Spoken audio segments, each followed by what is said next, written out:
Hello everyone, my name is Gillian Hardy, and I'll be presenting my virtual walking tour about the domestic slave trade in Norfolk. And I would like to thank everyone for coming out here today. It's very full, a lot more full than I thought it would be, so that's exciting. I'd also like to thank the Norfolk Historical Society, Troy Vallos with the Sargeant Memorial Collection, and ODU's History Department for giving me a platform to conduct research and then eventually presenting it to you guys today. So with that, I'm going to begin by discussing the process I went through to make this tour, my goals for the tour, and then I'll talk a little bit about the sites within the tour itself. And you also all have handouts with a QR code to access my little virtual tour. And you have my permission to look at your phones throughout the presentation to actually see the tour if you'd like. Or you can wait until later, it's up to you. But with that, I'll begin. So this tour was a result of an earlier internship project where I worked with Troy Vallos on the Sold Down River project, which focused on the domestic slave trade in Norfolk and worked really to organize a database where information about the Norfolk traders, the enslaved, and the Norfolk's connection to New Orleans, Louisiana could be utilized in research in the future. And so as a part of this initiative, I used the research from that project to demonstrate what could be done with that. And I thought a walking tour would be the best avenue for utilizing this information gathered by Troy's project, because I thought a tour would focus on the physical locations, which is a large part about what the sources offered, where they offered addresses, people's apartments, and the traders' offices. I also think that there's a special place when speaking to the public about being in the physical location where history happened, especially with Norfolk, where a large part of Norfolk does not look the same as it did with the domestic slave trade. So my tour spans between 1819 and 1862. And this is because the earliest source I found was from 1819, and it seems that the domestic slave trade in Norfolk kind of began in earnest at this time. And the time frame ends in 1862 with the Union occupation of Norfolk and the end to the domestic slave trade in Norfolk too. So I want to take you guys on my process for creating this tour. And so here are a few examples of the records I looked at. The bottom source by Apperson to the right is a clipping from the American Beacon from 1849. And I want to show you specifically in this source how Apperson explains the demographics of the enslaved he wants to buy, and significantly how somebody can contact him. And the information about his jail and his office were the types of information I looked at the most, because they provided a general location that I could then search for in property deeds or find on contemporary street maps of Norfolk. And for maps, I actually used several street maps from 1850s and even sometimes all the way to the 1910s, so that I could follow a location like Apperson's from the 1850s and see how the streets have changed in each decade, and then eventually find it on the modern map of Norfolk. And to the right is the last page of the ship manifest for a ship called the Creole, which I focus a lot in my first site. The Creole was a ship that held the enslaved being transported to New Orleans by three of the Norfolk traders that I focused on the most, named George Apperson, the same man who wrote the advertisement to the left there, William Hall, and Charles Hatcher. So if you look closely to the right, you can actually see Hall's name. Oh, that's not it. There we go. Hall's name written right there vertically. Sources continued. This last source is a notarized sale of 25 individuals by Charles Hatcher, one of the Norfolk slave traders that I speak about a lot. And this document is a type of example of the notaries that were transcribed by the Sold Down River project. And the notary gives a very formulaic description of the seller and buyer, where they're from, the date of sale, the cost of the transaction, the witnesses present. And it also gives the names and physical descriptions of the enslaved themselves, like the ages, and sometimes where the enslaved were from, who owned them previously, or perhaps the trades they were involved in. So really there's just a wealth of information in a lot of these sources. And what I couldn't find from those Norfolk-specific sources, I did supplement with books written more generally about the Norfolk slave trade, the domestic slave trade. And then I tried to look for patterns within those books and kind of compare them to the information I had about Norfolk to really try to get as accurate as possible about the Norfolk domestic slave trade. And then, so even though my sources were actually really fruitful, most of them were unconnected to each other, and so for a walking tour, I knew there needed to be some sort of story that brought all of this information together in some sort of cohesive way. So my sources were heavily reliant on the traders themselves. The notary sale records and the ship manifest that I mentioned earlier were solely by the traders. And I knew that they focused on primarily the movements of the traders because of course, for a walking tour, I needed to focus on the sites themselves. So it's just kind of an unfortunate reality of that. But instead of making the tour about the traders exclusively, I did want to focus on a more all-encompassing question, which was who was involved in the Norfolk slave trade outside of the traders, and why. So I did focus on the domestic slave trade and how it involved several different aspects of Norfolk life, including the enslaved, but also supporting businesses like the hospitals, the retail shops, or the infirmaries, all sites on my tour. And then, of course, I also wanted to include the city itself in that because auction sites did include the City Hall in Norfolk or the Custom House, which involved all four of the sections involved there. So the narrative of my tour really became the communities that built the trade, the relationships between the traders and the supporting businesses and the city and enslaved, with the goal of highlighting each of these groups within each stop to a different degree depending on the site itself. So let's get into the actual site selection. So to the right there is the walking map that I did make that you can also access through that QR code that you have. So in addition to organizing a narrative that I could support with my sources, I did need to select sites that could also support my narrative. And this was actually the most challenging part of the entire thing.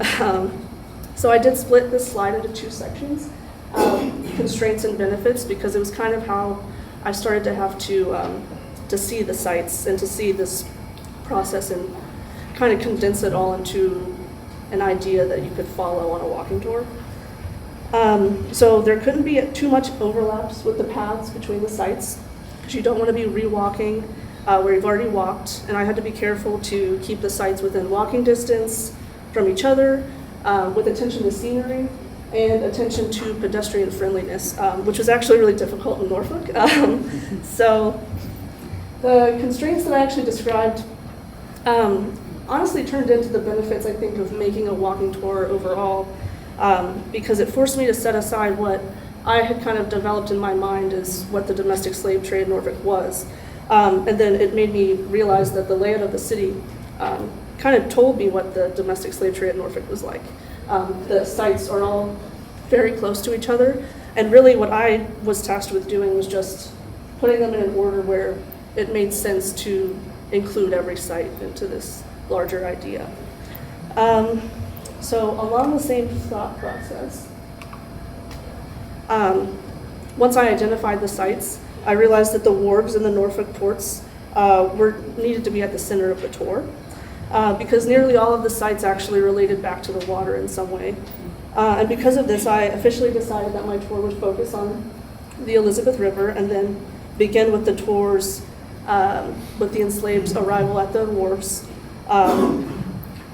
Then I would take you to different locations where the enslaved went throughout their time in Norfolk, like traders' offices, the auction sites, the custom house, city hall, infirmaries, and private jails, and then eventually end the tour at both, again, at the port of Norfolk, where you will get on a ferry to Portsmouth, where the tour will eventually end.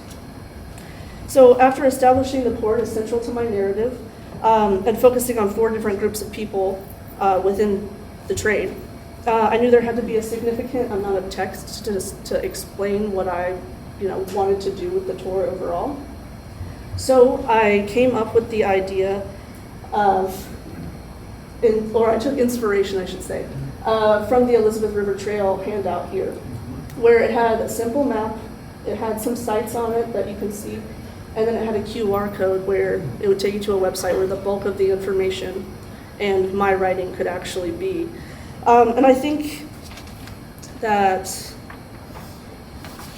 to keep information on a website, it also was an opportunity to get people to interact with the sites at their own pace, reading what they wanted, walking where they wanted, or not reading or walking where they didn't want to walk or read. And so with a website, I think people have the freedom to choose without being constrained so much to maybe a pamphlet that forces you to go in the order that I've created.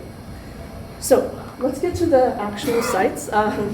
Here are all 13 of my sites, and I've chosen to highlight the ones that are in yellow because they are the ones that most influenced how I wrote and organized the rest of them. So I actually came up with them first and used them to create a skeleton sort of for the rest of the sites, especially when the physical locations of the sites were actually causing me problems with organizing my information. These two were always in the same place. So my first site is called The Wharves and Its Ship. So with a trade based on the transport of people on ships, it seemed kind of obvious to me that I needed to start that tour with the ships. So in this site, I focused on establishing themes that I would be bringing up later in sites. So I used how interconnected the traders were, introducing the three most discussed traders, again, George Apperson, Charles Hatcher, and William Hall. And the wharves provided a backdrop to show this relationship between them, since I had the ship manifest of the Creole, the one I showed earlier in the first slide, where all three traders had enslaved people boarded for New Orleans. I argued that the relationship between the traders was inherently friendly because Hall actually on that voyage transported at least 8 enslaved people on behalf of Hatcher. So there had to have been some level of relationship or professionalism between the two. The Creole Manifest and the Creole's Protest, which is a report by the ship's crew about the loss of cargo to a notary, also provided a background to discuss the relationship between the traders, their private security that they would put onto the ships, and the enslaved, because that specific voyage resulted in a well-known revolt among the enslaved that ended with the majority of the captives finding freedom in Nassau. So the instance of the Creole's revolt and the involvement of the Norfolk trader provided a great background to introduce these larger themes that I wanted to include throughout the tour, specifically that the wharves were central to Norfolk's trade, that Norfolk's traders relied on each other's, dock workers, ship workers, their private security, to keep the enslaved hostage while in transport. And the enslaved were obviously just as pivotal in shaping Norfolk's trade as the traders when they revolt. So site 3 is called The Auctions, the Buyers, and the Enslaved. And it continued this theme where the traders were interconnected, but it focused more on the idea that there was a strong infrastructure in place within Norfolk to profit from slavery separate from the traders. So the auction site allowed me to not only introduce the traders, but the auctioneers, shipbrokers, and again, jailers, and generally entrepreneurs who were around Market Square and City Hall sites of auctions. And I wanted to focus on this because I wanted to really hammer it into people that the traders weren't just loading ships in the middle of the night and the enslaved weren't just secretly getting on these ships. It was a community effort to keep this slave trade in business. So in addition to these types of businesses associated with the traders and the auctions, I included an advertisement by one of the larger auctioneers, William Nash, to the left. And I looked more closely into who was buying the enslaved and found that the traders themselves were actually buying from each other for the most part. There were, of course, Norfolk public who were involved in buying slaves, but the traders' purchase of the enslaved kind of struck me as another example of how the Norfolk trade was feeding into itself.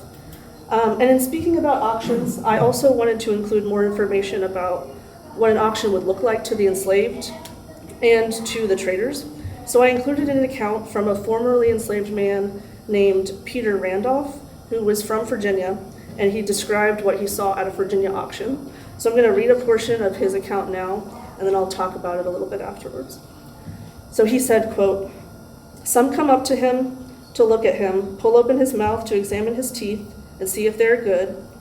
Poor fellow, he is handled and examined like any other piece of merchandise, but he must bear it. Neither tongue nor hand nor any other member is his own. Why should he attempt to use another's property?" Randolph first showed sympathy for the man who was being auctioned and emphasized how that man's individuality and humanity were stripped away in the process.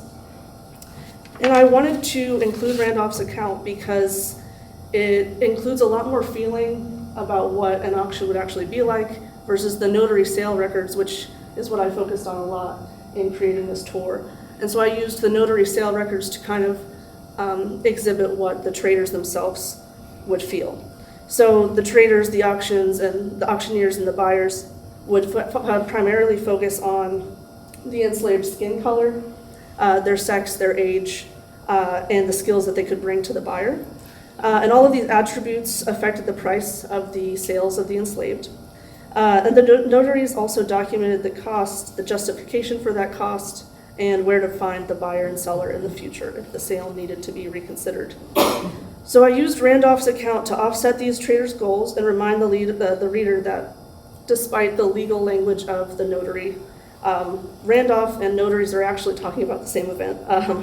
And so having both perspectives kind of makes you wonder about the mindset of the traders, the auctioneers, and the enslaved themselves, and encouraging the public to kind of ask these kind of questions about people's perspectives and introducing them to the amount of people and occupations that made the domestic slave trade possible in Norfolk. Really became one of the goals that I had for this tour once I found those particular sources. So this site was one of the first where I realized this goal, and then I tried to implement it into the rest of the sites as I went. So sites 1 and 3 actually are dealing solely with the Norfolk trade. I do have 3 Portsmouth sites, and I decided to share only the Norfolk sites today because the majority of the sites really are in Norfolk, and this is also the Norfolk Historical Society. So I thought that this would be the better way. But I also do want to mention Portsmouth's role in the tour as an example about how research about the domestic slave trade in Norfolk, or in Hampton Roads largely, could it be extended in the future.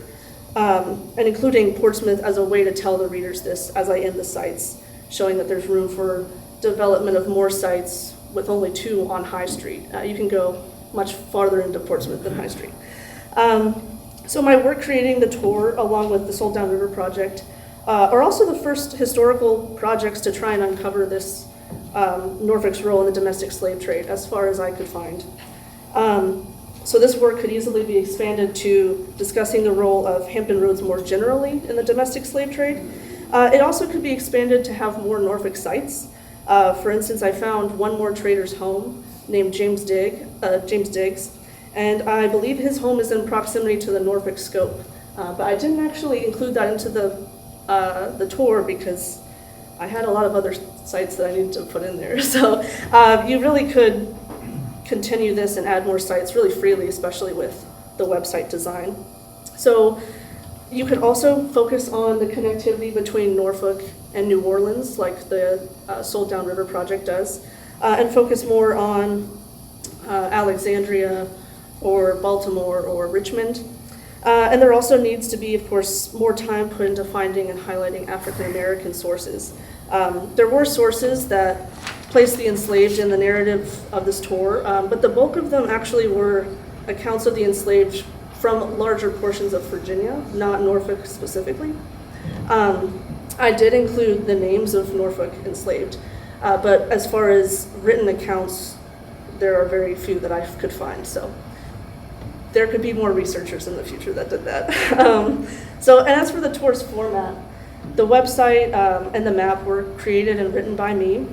And while I'm proud of what I've created, I know that it would really benefit from multiple iterations. Having multiple authors would help, again, expand the sites, but I think even more so expand the perspectives that I tried to include. Maybe they would come up with a whole new narrative. And besides multiple authors, the tour would benefit from a web page designed to suit phone use, because right now my site is best seen on a laptop. So overall, there's a lot more room for improvement and future sites, but I think what this tour really did, and what I wanted it to do, was give a cohesive story to the massive sources collected by the Sold Down River Project, and give a blueprint for how Norfolk's role in the domestic slave trade could be addressed and communicated to the public moving forward. So that's it for me. Does anybody have any questions?